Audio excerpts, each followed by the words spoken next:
Oh, the story of how we met is phenomenal. I'm in concert in Detroit, Michigan. Now, me and the whole band on a tour bus, and we make a stop in Detroit, Michigan to do a concert. Yeah, and her aunt Jeannie said, "Hey, we're doing a fundraiser. Ben Tankards in concert. You gotta come tonight because we're raising money for our school. Come on and check out Ben Tankard." And so she had heard about me before. She had heard my music, and so she Through came. my ex-husband. I learned about Ben Tankard through my ex-husband. He used to play you all the time. Hold up. It's true. You was getting your groove on to my music with another man before you met me. I'm just saying, baby. What kind of mess is that? Hold up. I'm just hearing this. Cut.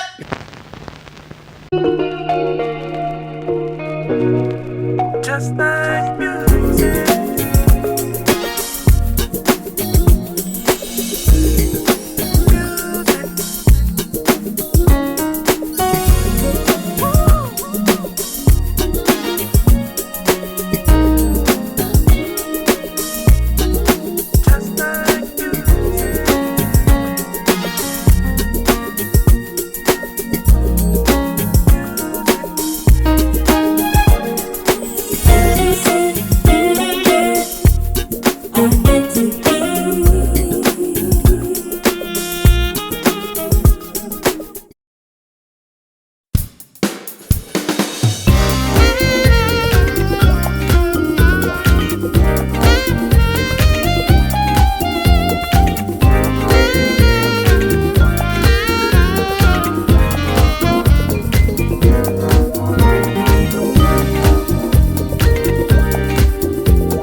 Being wealthy and successful is a learnable skill. So either you're going to be binge watching something that is not helping you in your success as an entrepreneur or as a business person, or you're going to use that information to become great with another skill. I love to be what I call a multi-streamer. You know, I'm a motivational speaker for the NBA. You know, I'm a recording artist, producer, writer, pilot.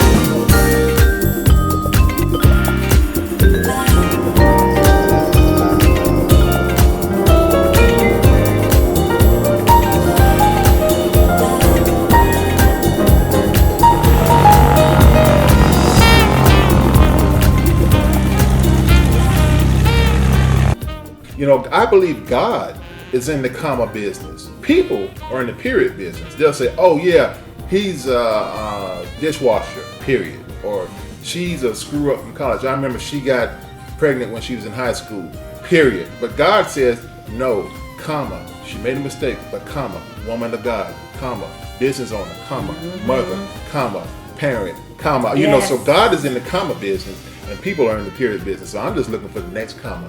That's it.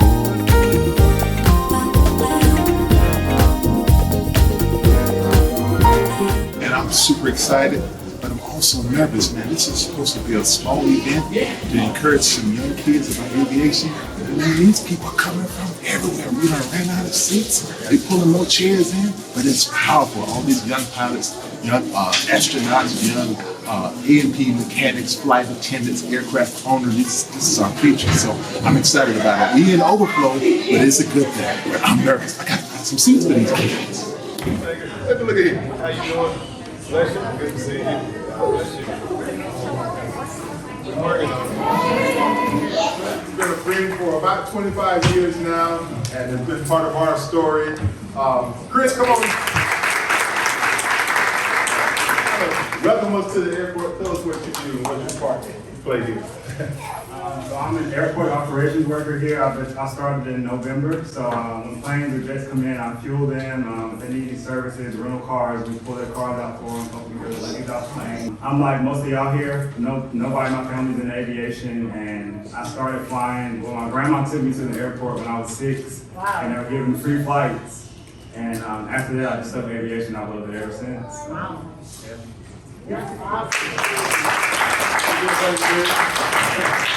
This is the woman that allows me to fly these things. She's the world's best co-pilot in everything that I do. Y'all give it up for my wife.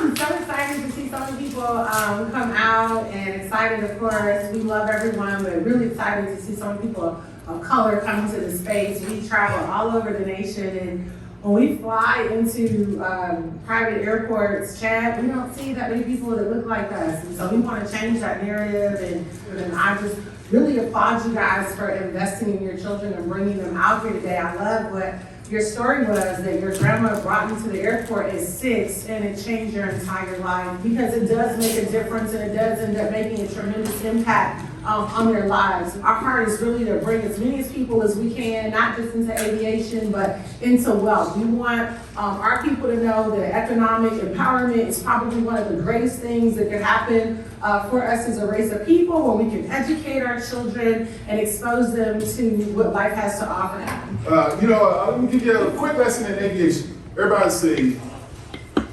lift, thrust, weight, and drag.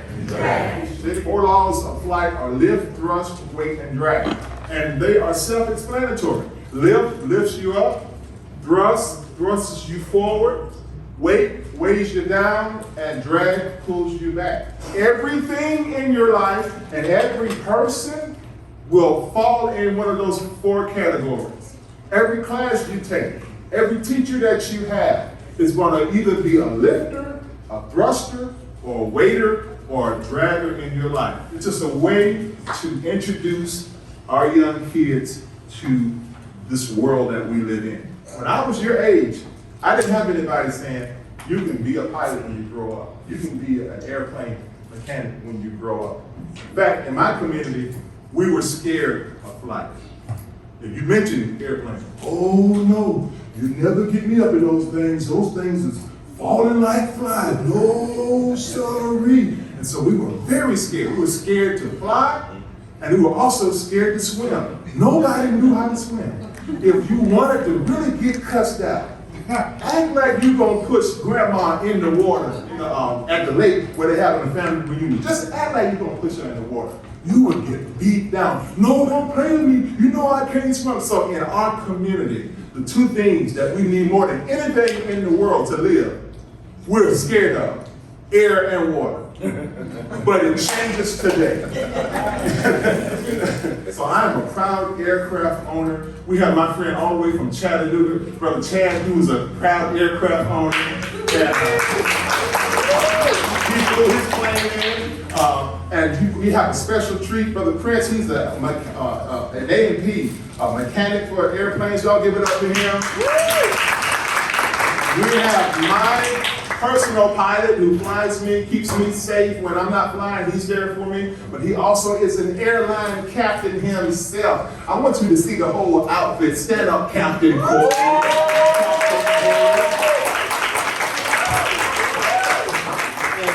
Thank you, Corey. And then this guy, everybody say this guy is the first astronaut that I have ever met. This guy is an astronaut, y'all, and he is so smart. Everybody say, this guy. His name is Hoop, and y'all give it up and give it some Hoop.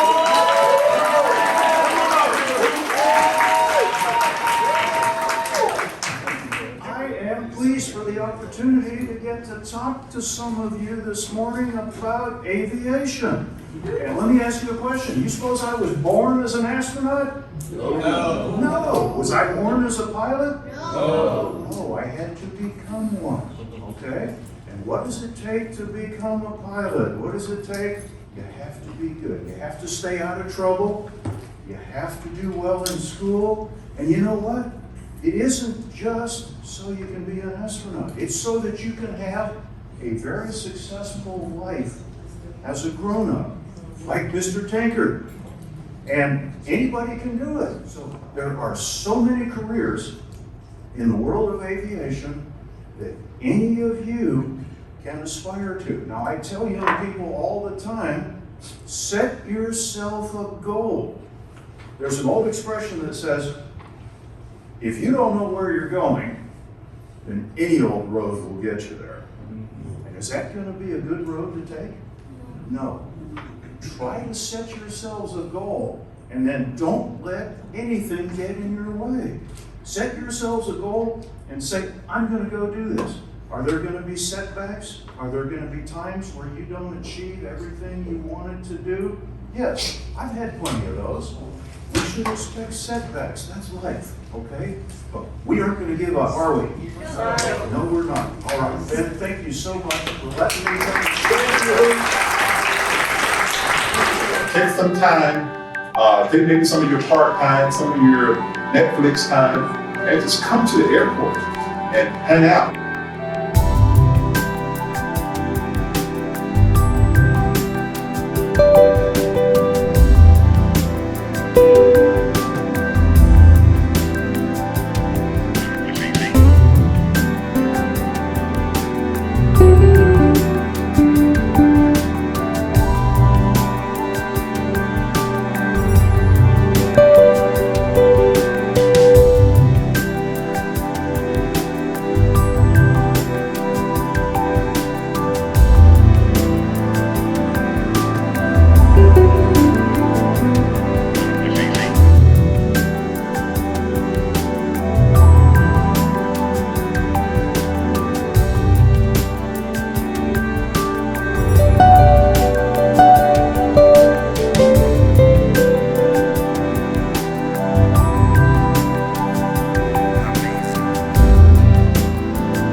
Want to hit it or not?